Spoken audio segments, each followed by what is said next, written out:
I'm Jeanette Keynes from Jewelry Arts Inc.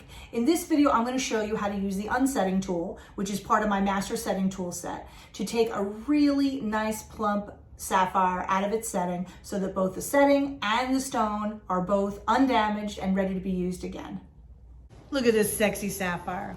So this is sort of an exercise because Paulina was talking about like, well, I really just want to reuse the stone in something else. And if the setting is not particularly complicated or valuable, whatever, normally we would just cut the stone out. You know what I mean? And not try to save the setting. But Paulina was like, but I'd like to learn how to unset.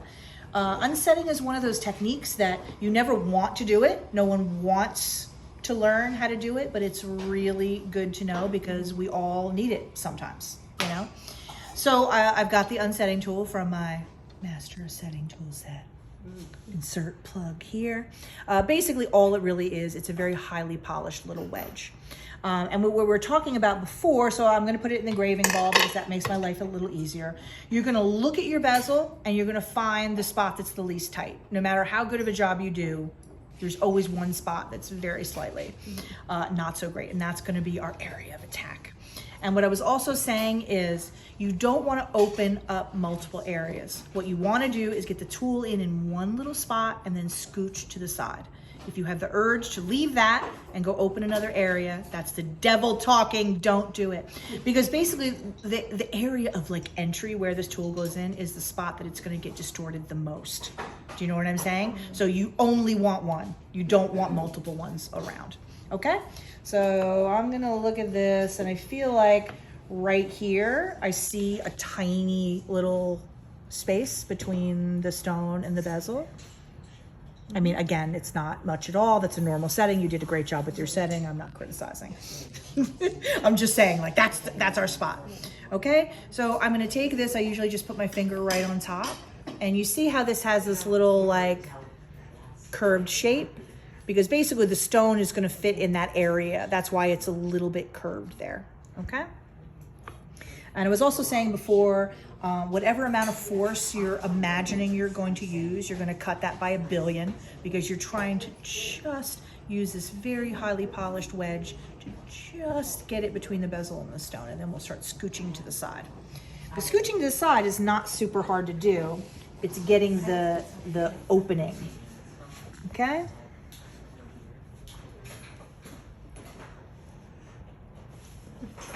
I know, right? I just hit your butt. Extreme bun close-up. Bun TV. Ah, I love it. So the point is pointing outward? Inward.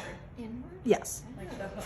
So like the shape of the stone, so it's like this. So take a look. You see how all I've really done so far is opened it a molecule and made a few marks. Like you have to do this very carefully. And this is what I mean by the entry point is going to be the worst spot, so to speak, as far as damage. That's why you only want one. Okay? So. Because if you want to save the stone and the setting, this is what you do. Well, the stone, normally you're always trying, you want everything to come out alive if possible. What I was saying before is this is a really simple setting and you know what I mean? You could just cut it out of there and not try to reuse it. But in an ideal world. And you know, also you notice I'm using the same technique as when I'm setting. You know, my shoulder's supplying all the force, the tool's in the palm of my hand. You know what I mean? So the force is coming from my shoulder.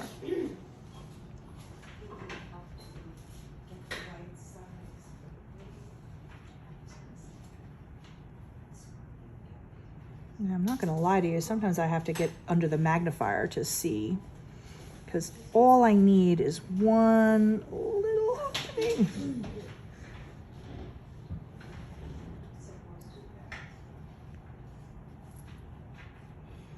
Okay, you see that right there?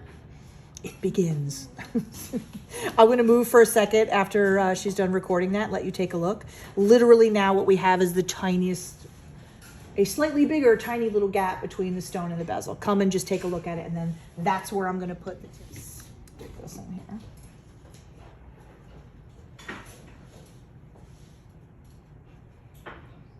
Okay.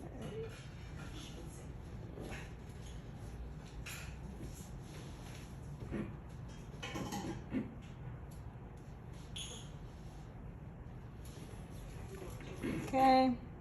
You see, I got that little spot right there. I mean, this is like micro stuff. You know what I mean? This is not, because also people think like, I'm going to put it in here. I'm going to be like, you know, it's like, these are tiny little movements. You see that? Now I'm in. Take a look. I'm in. Okay? Now that I have that opening, I can scooch this in here and start going to the side and start sliding it along. Do you see what I mean? That's why that one spot is the most important. You see what I mean? You see how now I'm scooching it along the side and it's getting bigger? That's how you do it. And I'm just going to keep going. And I mean, it's still pretty tight in there. You did a great job with setting.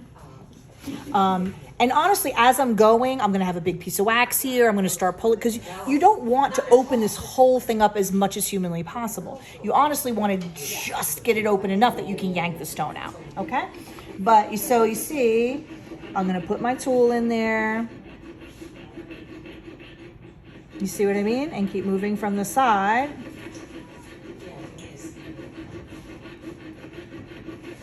You see what I'm saying? How this is getting wider and wider. We're starting to get more wiggle. And this is how you do it with relatively minimal damage.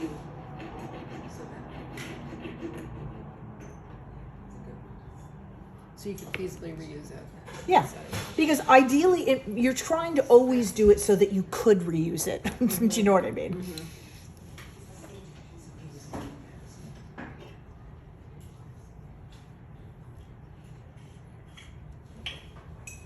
You can see the side scooch. Okay, and we're just going to keep going until we can pop this baby out of here. But you notice also these other areas, these are not really that messed up. You see what I mean? And that's what you're going for, is absolute minimal. Because, you know, if your bezel, let's say, isn't that high in the first place, and you get it really all chewed up, you may not have enough bezel to reuse it. I mean, you're not always trying to reuse it, but there are definitely times where you want to if you can. Okay.